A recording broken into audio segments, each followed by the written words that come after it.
Hello everyone, my name is Itachi and today I wanted to make a video to discuss about how to progress your account from KvK1 to KvK2 and eventually to KvK3 commander-wise. So today we're gonna discuss only about commanders. As you know, I'm fairly new to the game. I have 200 days of playtime, so around 7 months, let's say. And I have been doing a lot of research and a lot of planning for my account. I have been talking with a lot of people, a lot of players that have way more experience than I have. So hopefully this video can help you also start thinking a bit more critically about your account, planning ahead for the future. And yeah, I will share my plan as well, what I am planning to do for my commander investments, let's say. And that hopefully can save you some gold heads and some months, let's say, of progress. Because in Rise of Kingdoms, if you do the wrong investments, let's say, it can hurt you quite a lot and set you back from the plans that you might have for the late game. So let's start from KvK1. So in KvK1, we will talk about what I did and what most people tend to do. This is not a video where I will say, oh, if you are a Kraken, you do this, this, and this. It's mostly for people that want to plan ahead, and it's mostly for you to start thinking a bit more about where do you put your gold heads, in which commanders, and overall how your gaming experience, let's say, will change depending on what investments you will do.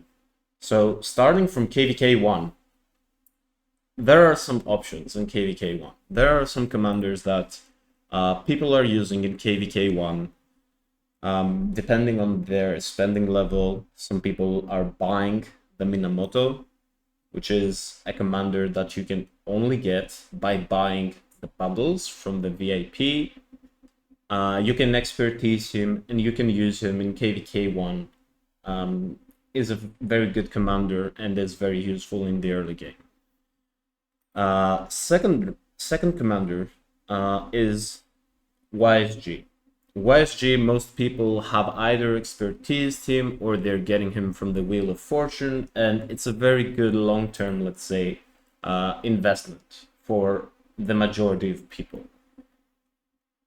Other commanders that are available in KvK1 are CC, Pyrus, also Sunzu, Charles Martel. I have seen some Richards and Thutmose. So basically in KvK1, most of the commanders, and also of course Ethelfled, which is a free legendary commander that you can get from the expedition.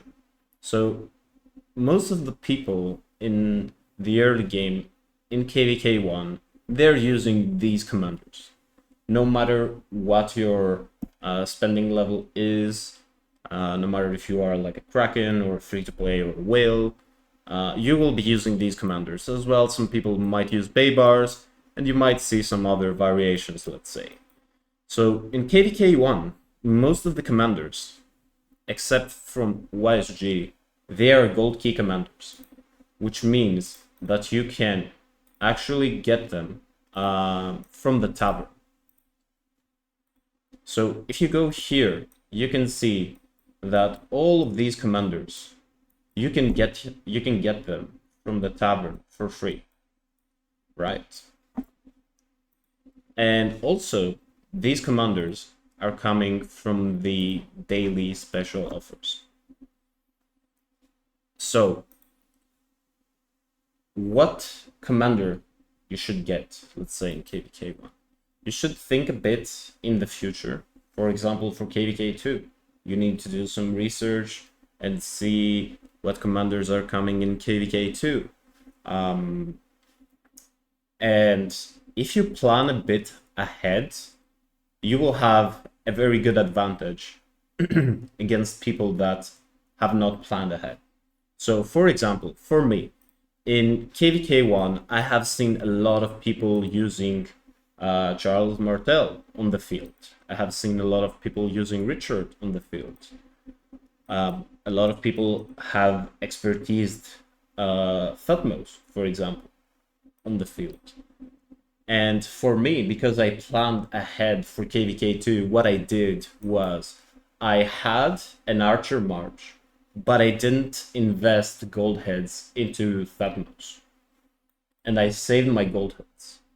In KvK1, I have only invested gold heads on YSG, which is a must expertise commander. It will take you a long time until you get rid of him. You will need him even in SOC. You're going to use him even in SOC. And it's a very good commander. So what I actually did was I was running Minamoto, YSG, and Thutmose, Kusunoki, or Minamoto with Bay bars. And I had these different variations. But I knew that in KvK2, for example, I would want to have an infantry march as well. So what I did, I didn't invest into Charles Martel or Richard, as most people have done, because these two commanders are infantry, but they are garrison commanders. So basically, I did some research beforehand, and I knew that Pyrus with CJ, these are two very good KvK2 commanders. This is a very good pairing. So what I did, I have started getting dailies for Pyrus and the recharge events, let's say, for Pyrus. And everywhere that I could get some gold heads for Pyrus, I would get them. So my plan from KvK1, I was playing KvK1. I have planned my KvK1 marches, but in the back of my head, I was thinking, what should I play in KvK2? What are the commanders that I want to play? And of course, what I can play. Because I might want to play 3 marches, but I might not have the gold heads to do that. So this is also another thing that you need to think about. You really need to consider, what are your priorities? Are you going for 1 march, for 1 very strong march? Are you going for 2 marches? Are you going for 3 marches? Depending on that, you need to know that not every march will be your strong march. Not every march has to trade great. And not every march will trade great. Some marches will trade worse than others, and this is normal. So you need to really consider what are your limitations based on gold heads and based on what you are planning for the future, right? So in KvK2, let's say for KvK1, I have run my 2 marches and I was happy with it. I didn't have Thutmose expertise. I didn't need him to be expertise. I traded positively, but not great. It wasn't like something crazy. I had almost full legendary gear on my Thutmose in not KvK1, but I had maybe 2 pieces that were epic. But my gear was good. My commander though was lacking, so my reports were average. They were positive, but they weren't something crazy. But I didn't really care because my Minamoto was doing work and I was getting a lot of kill points. And I had 2 marches, so more kill points for me. And with that in mind, I had plans in the future for KvK2 to expertise Cyrus. I knew that I wanted to put gold heads into Cyrus and I knew that there is an event at the end of KvK2 to KvK3 that you will be able to trade two of your commanders to expertise or get the SOC commanders to a better state. Let's say you're going to trade your gold heads from one commander to the other. So I have an expertise Cyrus, so I can get an expertise SOC commander. We can do a different video for that. This is mostly about the progression and how to make you think a bit more critical and how to calculate and make a plan for your account. So yeah, going into KvK2, I knew that I wanted to expertise Cyrus. And here's the dilemma. You need to think about your account.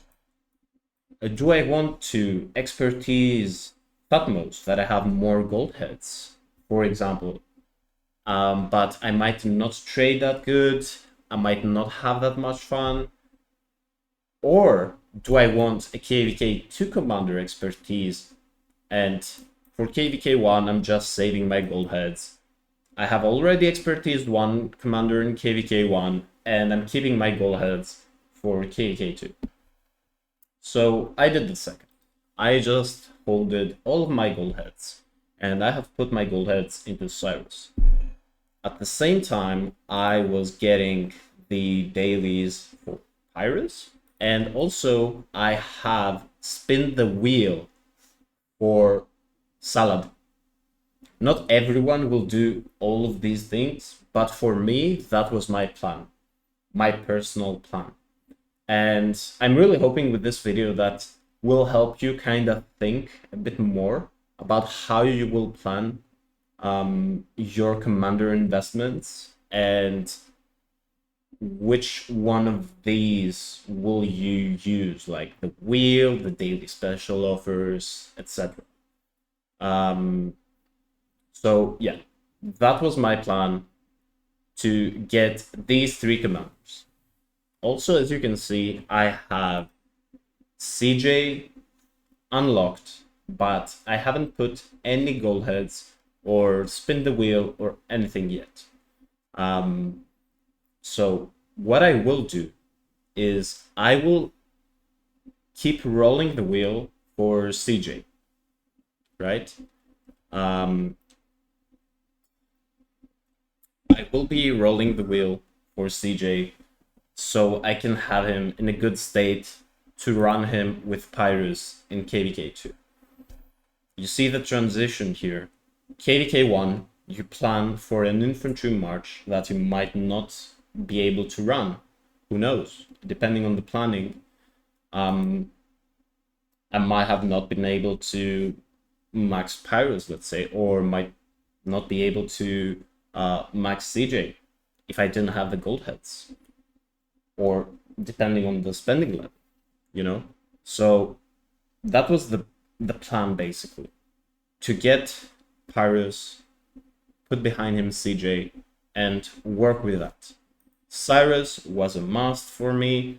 I had very good gear, I have very good ornaments for archers, so he was a must. And my third march is Saladin with Ethelfled. I know that Cavs, after a while, they might not trade great for a bit, even in KvK3, depending on the commanders that I will get. So yeah, this is not a march.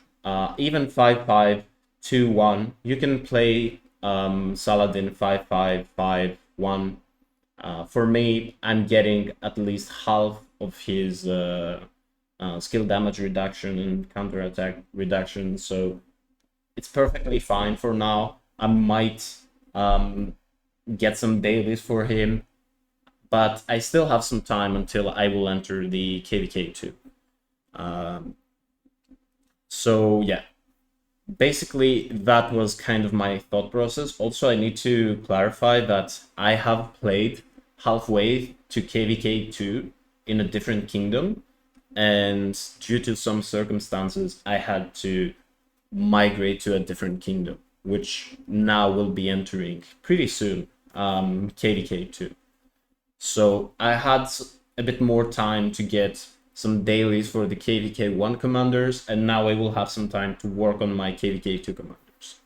So basically, that is my plan for KvK2, and that's how I transitioned from KvK1 to KvK2 by spending gold heads only on one important commander and keeping my other gold heads so I can expertise a KvK2 commander and using some other gold heads maybe or the wheel to the other commanders that I want to play in KvK2. I didn't spend any gold heads on commanders that I knew that I will not use at all in KvK2. Although, if you have already used a lot of gold heads in KvK1, mostly gold key commanders, what you can do is you can play them. You can keep playing them if you don't want to waste your gold heads. It's perfectly fine. They are not gonna trade great, but still they will be very good. So yeah, there are some debates on the performance of these commanders, but I'm not here to just say that, oh yeah, this commander is good, oh this is bad. I'm just saying that if you have invested and you are thinking to swap a commander in KvK3, instead of wasting even more gold heads for a commander that you might not be able to swap, you can just keep playing the commanders that you have. So, for example, now we are going from KvK2 to KvK3. There is an event called Gathering of Heroes, where you can actually get 2 commanders, even more, depending on how many tokens you can get. You can get some commanders. This event is this, and this website you can calculate which commanders you want to get. So basically, we have in tier 1 some commanders that are coming later in the game. In tier 2, we have, these are all SOC commanders, by the way. The first time you're getting SOC commanders, Season of Conquest commanders, is in KvK3. And you have some commanders that are a must. They are some meta commanders, let's say. For example, QSH for archers is a must. There are some options for cavalry, for example, like Arthur, Gangnam Chan, Attila. People use many different variations with Achilles. Achilles is currently locked, let's say, because I need to, let's say, unlock him.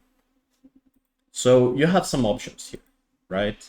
And you have as well for infantry, Baekyu, Liu Che, Sanzu Prime. These are all great commanders. But what you need to consider for this, let's say, for example, I want to unlock Achilles. This will cost me 2,600 tokens, right? And this will cost me around 80,000 gems plus 180 days of trade. So I will need to use 80,000 gems and 180 days of training speedups. So now, what I need to think about, me as a player, I know that Achilles, for example, you can't get him in KvK3 from the wheel. He is coming only from events, from specific events for Achilles. Either you can get him now from the Gathering of Heroes, or you can get him in KvK4 from the dailies. They put Achilles on the dailies, same as QSH. But Sanzu Prime, for example, he is on the Wheel of Fortune. So basically, from KvK2 to KvK3, you really need to think, who do you want to expertise? First of all, you will need to think about which commanders you want to swap. For example, for me, my personal plan will be to swap Cyrus, who is expertise, and also probably my Paris will be expertise, and I will swap him. Otherwise, I could swap my KvK, who is expertise as well, but I could use KvK in the future for some barb chaining or barb forts, etc. So let's look again at the Gathering of Heroes, right? So I will trade my Cyrus for QSH, and I will trade either my Pyrus or my KvK for Arthur, right? So I have these two options.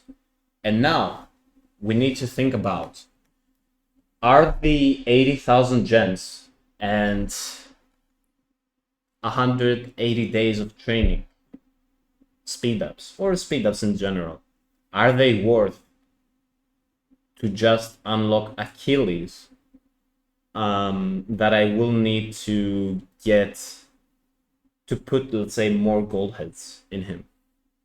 And for me personally, I think this is not worth it. That is my opinion. That is what I will do for my account.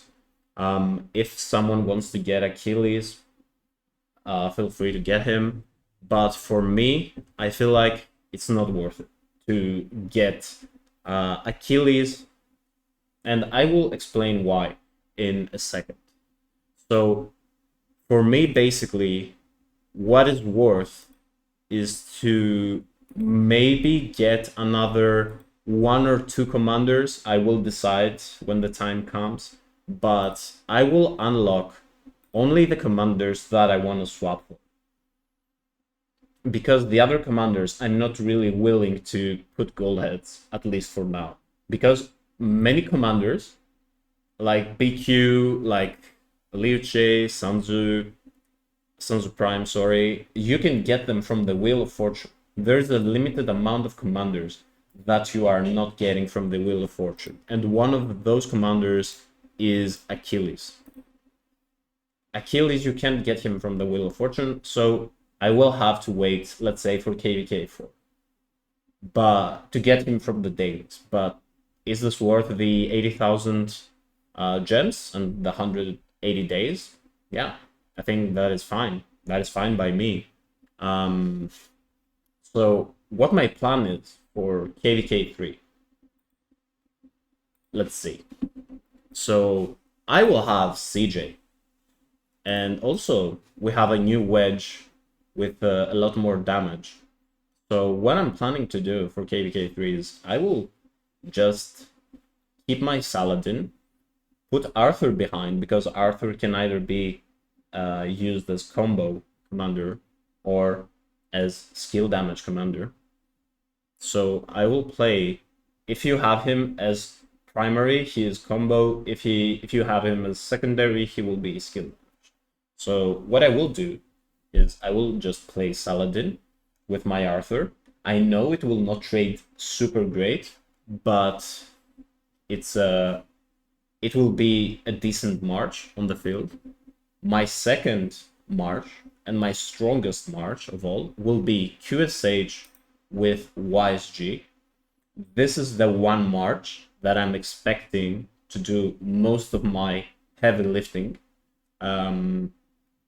This will do the most amount of damage. That's why I want to have QSH and YSG, both expertise with very good, let's say, gear.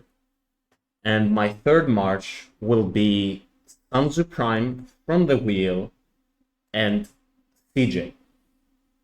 I have to, to not spend that many gems, that many gold heads. I will spend the gems on the wheel, of course, to get Sanzu to a good point.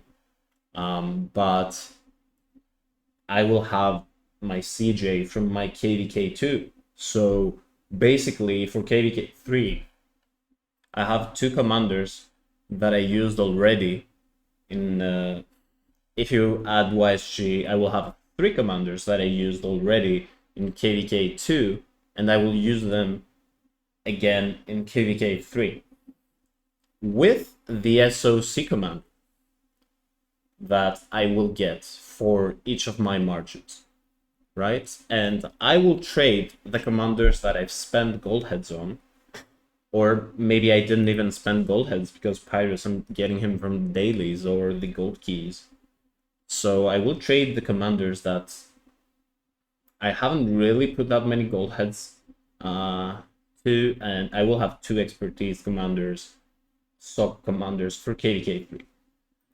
And what you guys need to know, let's see, about KvK3 is that the map, this KvK is mostly ruins.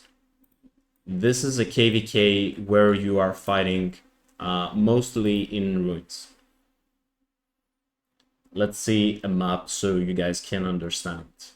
So here there are mostly ruins fights, right? This is the most important thing. And then you have your Kingsland, let's say, because there are two different let's say camps. It's darkness and light, I believe, and you only have fights in ruins, and then you have fights in Kingsland, and this is your entire KvK3. KvK3, it will be kind of, let's say, a farm KvK. And after KvK2, you have 9 weeks approximately, maybe 10, until you get to KvK3, and then you will have a very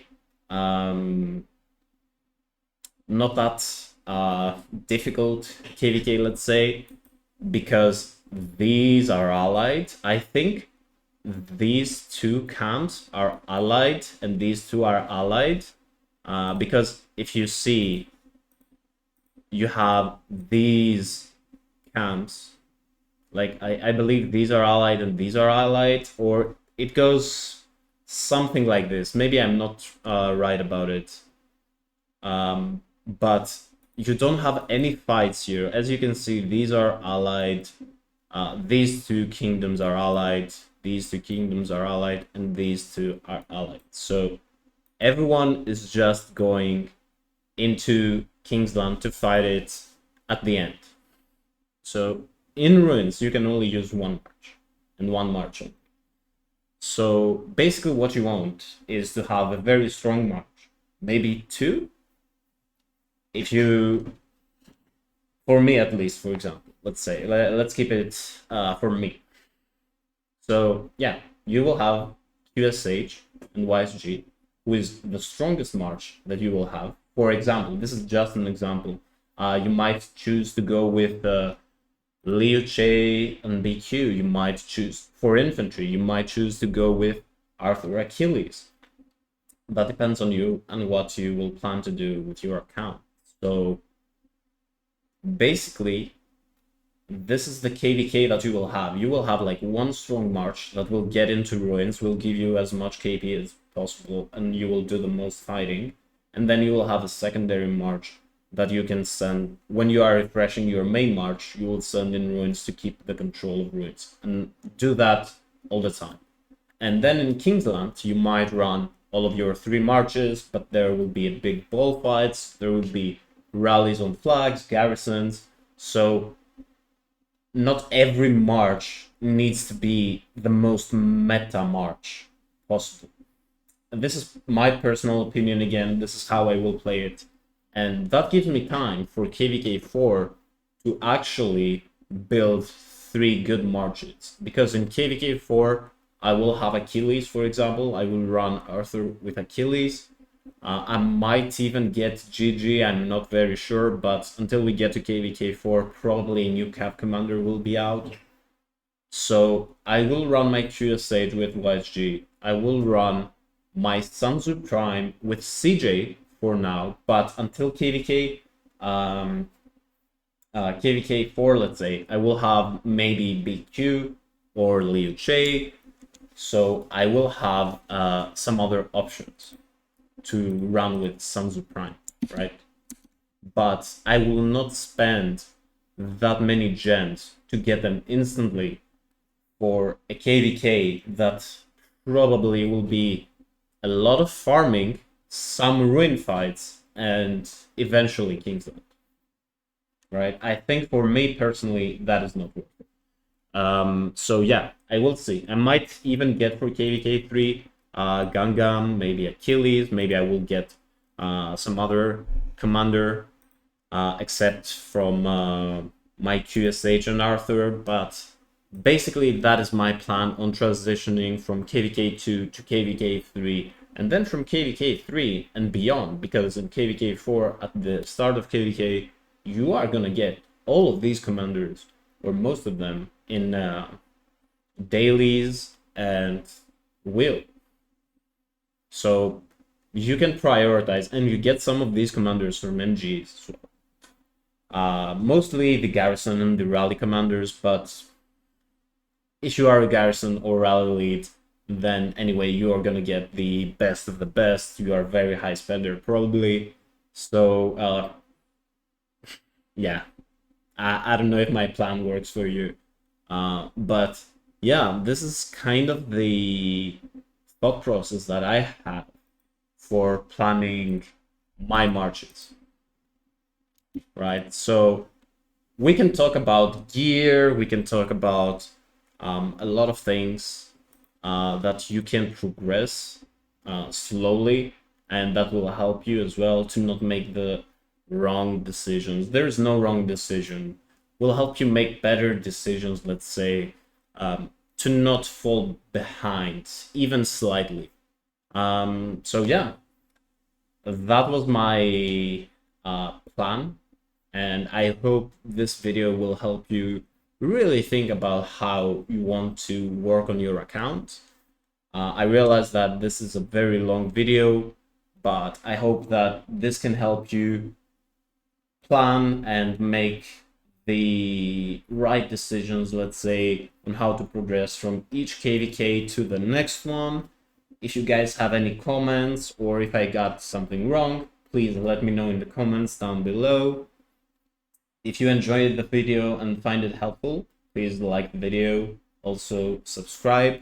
I am doing daily live streams, and we are discussing all of these topics with some viewers. So you feel free to let me know what I got wrong or if I was right.